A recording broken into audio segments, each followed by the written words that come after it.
Hello, friends. How are you? I wanted to bow out of getting on here and do just a post of a picture celebrating my brother-in-law today. Today is the year anniversary of his loss, and it's easy for me to write, and so that's what I wanted to do. I wanted to write something because that's easy. And sometimes I just prefer easy. But I want to pay tribute to him. I feel it's important. And my friend Joy, who I see has joined, posted something about a mustard seed, and that's all you need. So I took heed of that post, and I am going to let that mustard seed take root in my heart to share. Loss is a real place. It's hard to be vulnerable. I would much rather be polished and on here and having you all get a good laugh. I would really love that, but that's not how today is. Loss is real.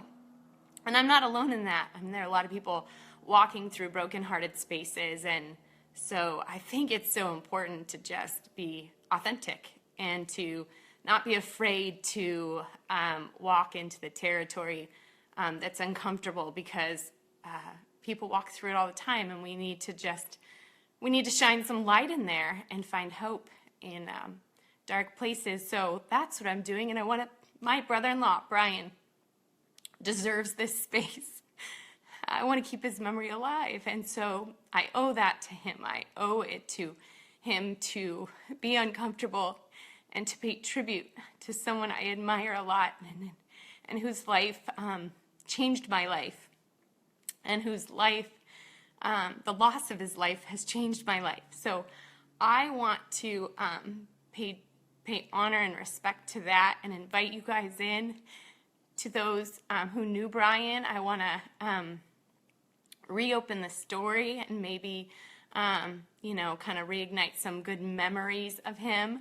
And for those who don't know him, gosh, his life is really worthy of kind of taking notes from, because he was just a really neat person, a really strong voice in my family. And if you get anything out of this, it's, he was 43 years old. I am going to be 42 this year. It's to live today. There's no guarantees of tomorrow. It's to grab a hold of today and make the most of today. I am completely obsessed with that concept and really living intentionally and making my mark on this world, and he taught me that. He lived his life that way, and, I miss him too, Jay. Thanks for joining. He lived his life that way, and he taught me so much in just the last stretch of his life.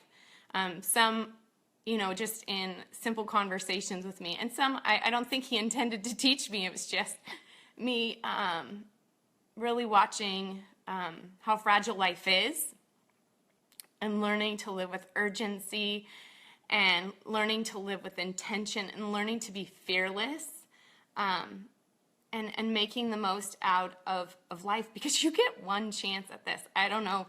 I just feel like that is something people need to sit with. You get one chance at life. So don't live it fearfully. All you need is a mustard seed. That's what I want you to take from this. So I did Brian's eulogy, or I should say more of a celebration of life. I got the honor of writing it and speaking it at his just celebration of life service. So I think that's how I'm going to pay tribute, is to reread that text. It's from the heart, and I just think it celebrates his life well. So I am excited to share the words that I wrote a little less than a year ago when I did his service. So I'm going to reread it. So here goes. Sometimes you are given a task that feels so much bigger than you have capacity for. This is one of those times where I feel completely inadequate to capture the heart and life of a young man who had an uncanny ability to leave his mark on each one of our lives. Lord, help me to find the words to share about a life that absolutely changed mine, and I have no doubt many others as well. I think for all of us, the world stopped for a good portion of Monday, March 7th, 2016. For those who live in Southern California, it was an unusual morning, filled with fierce winds and a chilling thunderstorm. The skies spoke the anguish of what our hearts felt. The world had lost someone incredibly special. Brian's mission on earth was complete, and God called him home. While entering heaven is a beautiful thing, and in his last days, Brian described the door he saw leading there as beautiful. We were left with holes in our hearts and lives because this man used all 43 years to leave a lasting impression from start to finish. Through every season of his young life, he made enduring connections with people. It seems that no matter what season of life your path crossed with his, he took the time to engage you in a way that was memorable and left you wanting more time with him. After news of his passing, there were hundreds of messages left on social media celebrating the man we have all come to love. I have sifted through the comments, and here are some of the many messages left about our beloved Brian. Brian was a wonderful and amazing, a truly great man. Brian was warm and genuine. He was a class act. Brian was my friend. Brian was incredible to coach alongside. Brian had an impact on people. Brian was one of a kind, a man of honorable character. Brian believed in me. Brian was the first person to extend a hand when I came into this country. Brian gave me my first job. Brian was a beautiful person that loved everyone. Brian was dependable, someone you could always count on. Brian was always available to listen. Brian always brought the laughs and jokes. Brian always greeted me like a friend when I came into Crave Restaurant. Brian was a good friend and neighbor here in downtown Santa Ana. I'm going to do my best to capture Brian in my own words and apologize that I can't begin to cover every season of life. I hope that you will take the time to share a memory during our story time. This day is an important one as it gives us a chance to celebrate his beautiful life and legacy. So here goes in my own words. Brian was many things to many people. For some, he provided hope and an opportunity in the form of jobs over the years. Many people standing in this room can attest that Brian gave you more than just a paycheck. He cared about his people and became part of their lives, and they became part of his. This beautiful restaurant is a reflection of his heart. It isn't just about offering great food, but rather creating a space where you feel invited and remembered. I have heard many stories from employees, patrons, and even beautiful Wendy, who oversees the parking garage, and the common thread is that Brian took the time to cultivate relationships, and if there was a moment where his ear was needed, he did not rush out of that moment. He took the time to smile, say hello, ask how you were doing, and then listen for your response. He cared, and people truly felt that. This restaurant has had the success it has in part because Brian got to know the people who walked through its doors. There was no doubt that Brian loved his family. He and his mom, Marlene, were about as close as a mother-son duo gets. I got to catch a glimpse of it over the years, but saw the strength of that bond more evident when Brian first exhibited strange symptoms last year. These two were inseparable through every morning appointment and afternoon together. They sat side by side, holding each other up. I was always touched by their love and adoration for each other. When Brian became disabled, I could see the comfort he took in having his mom so near to him, Judy and Spencer.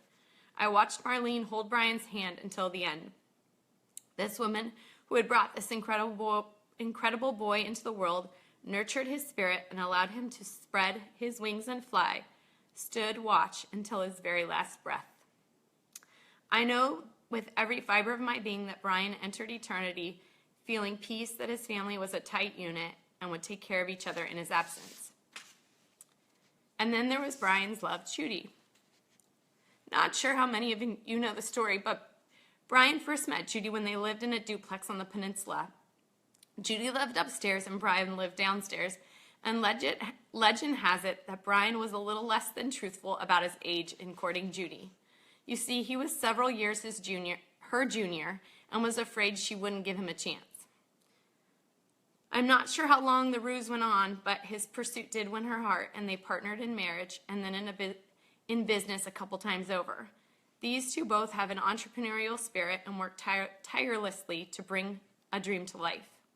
But the biggest gift in their partnership came in the form of an incredible little boy named Spencer. To say Spencer was Brian's pride and joy feels like an understatement. When Spencer came into the world, everything changed. To start, Brian went from laid-back buddy Brian to baby Nazi. If you didn't have credentials, you could not take Spencer in the car, even if your car seat met all safety inspection guidelines.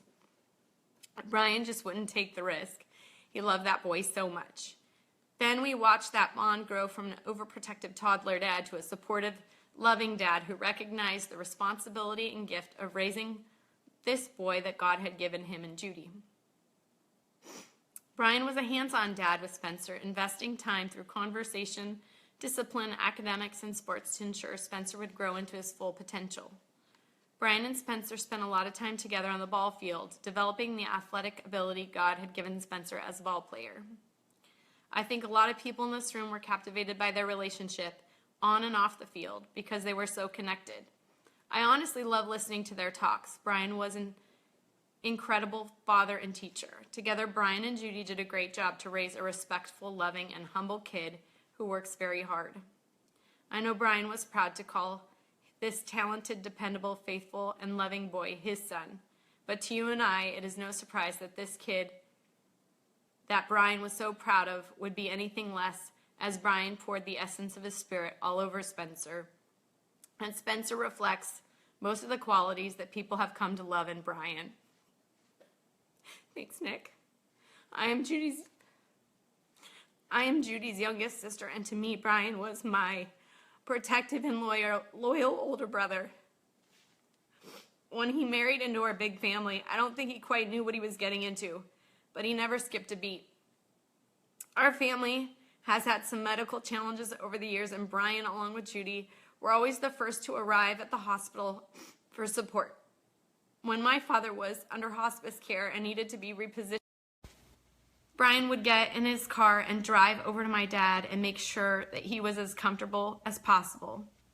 One of the things I think I loved most about Brian is that his personal convenience never seemed to drive his decision making. He loved and lived sacrificially. If there was a need, he never deferred to someone else. He never waited for someone to ask. He always just showed up. If I stop to think about the personal sacrifices he made in time and money, it is actually quite overwhelming. But Brian was fiercely loyal and abundantly generous. That was part of his DNA and just how he approached life, family, and relationship. And he was a great friend. Life was never really about preserving what was his.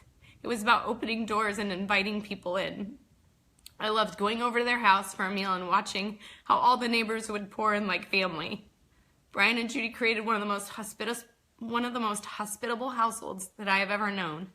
When I close my eyes and think of those meals, I just hear his signature laugh. I think we all loved and certainly miss that laugh. The last 11 months, I have had a unique vantage point into Brian's life. We have probably spent more time together during this season than we had since Brian and Judy got married. We texted pretty much every day since he got sick. His will and determination to beat this thing that had stolen his body was powerful and inspiring. He continued to work from a wheelchair, keeping his spirit alive in their restaurant and laying the foundation and vision for the next restaurant to come. Even on his worst days, he didn't complain. He would find a way to make a joke to lighten the mood and keep pressing forward. And despite his big aches and pains, he never stopped asking me how I was doing and what was going on with Greg and the kids, and finding a way to make Kaylee's birthday memorable by buying the coolest Paw Patrol gear on the market and getting so excited to see her enthusiasm when she opened it. Brian taught me many lessons, the most important of which was we were put on this earth to help each other. There's a verse in Galatians that feels to me like Brian's verse. Let us not become weary in doing good, for at the proper time we will reap a harvest if we do not give up. Brian did good wherever he went, and our lives are the harvest. I can honestly say I've seen more harvest in my life through Brian's final stretch of life than I had ever anticipated. As I watched this strong man fight and stopped to think about how many times he had been the go-to guy, how many times he gave his first and best to so many others, and now he needed others to be his hands and feet, I could not help to think about how short life can be, and there is an urgency to make our days count. Brian made investments in people wherever he went, and he inspired me to do the same. He inspired me to want to be a person who is willing to take risks, love sacrificially, and more than anything, take time to be available to love others. There was a day that God allowed Brian's body to be broken, but his legacy remains in the lives he touched, which became evidently clear in the final rally of Brian's life when people poured into his house and surrounded his bed to say thank you for a life well lived. So Brian, I want to end this with my personal words of thanks for all the lessons, spoken and unspoken, that God used you to teach me. First, thanks for being my protective big brother who always believed in me. Thank you for showing me that love is the most powerful when it is backed by action and sacrifice. Thank you for helping me to find my voice and purpose and encouraging me to take leaps toward bigger dreams. Thank you for showing me to make each day count and to invest my time in things that reap a harvest. Brian, our hearts are broken because we miss you. You were a magnet that brought people together and built people up. Our lives are forever changed because of your 43 years here. And while you are gone, your legacy remains in your son and in the seeds you did sow in each one of our hearts. We love and miss you terribly. I just want to end with this. Thank you for taking the time to hear just my heart on my brother-in-law. I just want to keep his life and legacy alive. If there's anything I've learned in loss is a great life teacher.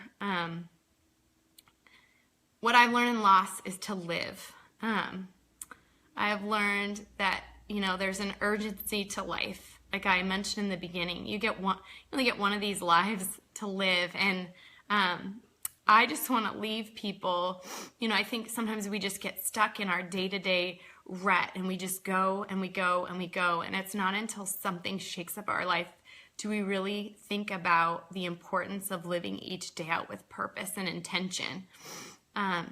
So what loss has exposed to me is about getting up each day and being intentional about how I spend my time, making the most of my time, making a difference here.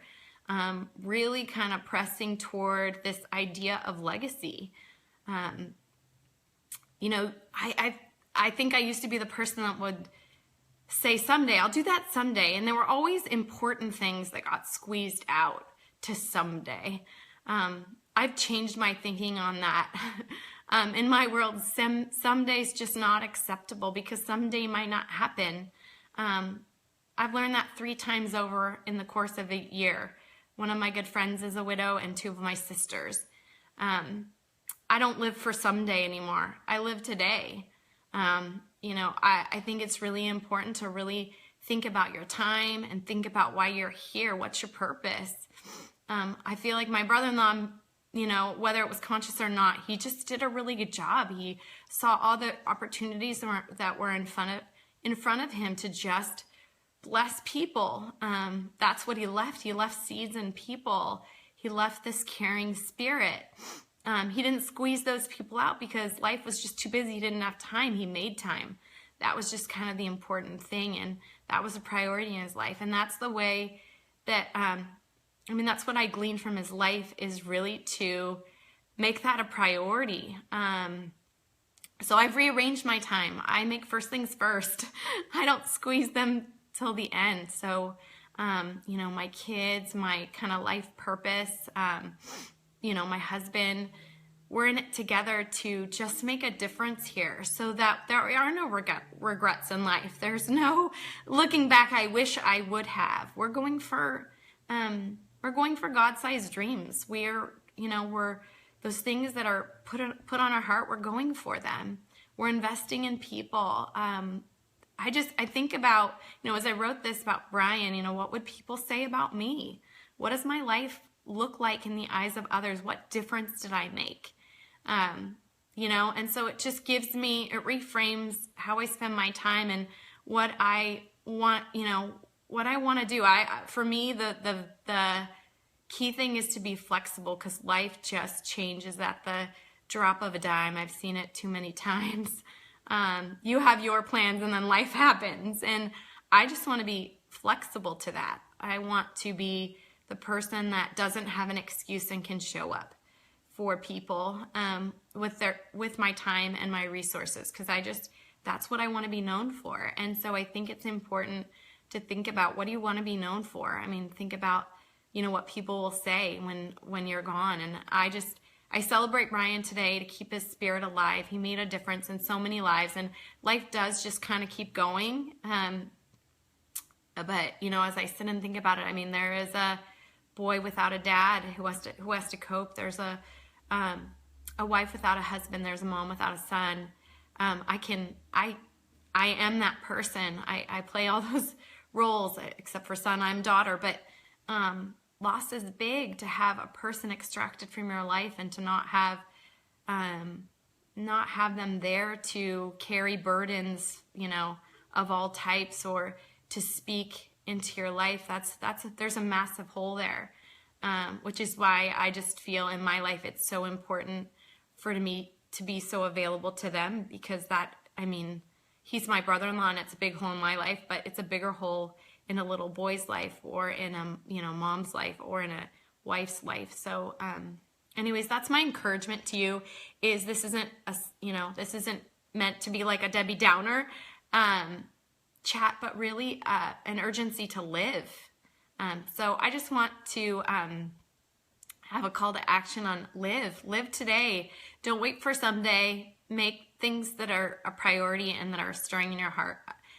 Go for them. That's kind of my encouragement. Live today. So thank you for all that have joined. And if you knew Brian, or you were inspired by anything I had to share about Brian, I'd love for you guys to comment on things that inspired you. It just keeps his spirit alive. So if you'd take the time to do that, that would bless me and my family, especially if you knew him. It's really important to hear those words. Words are huge. So anyways, God bless to all, and I will talk to you later.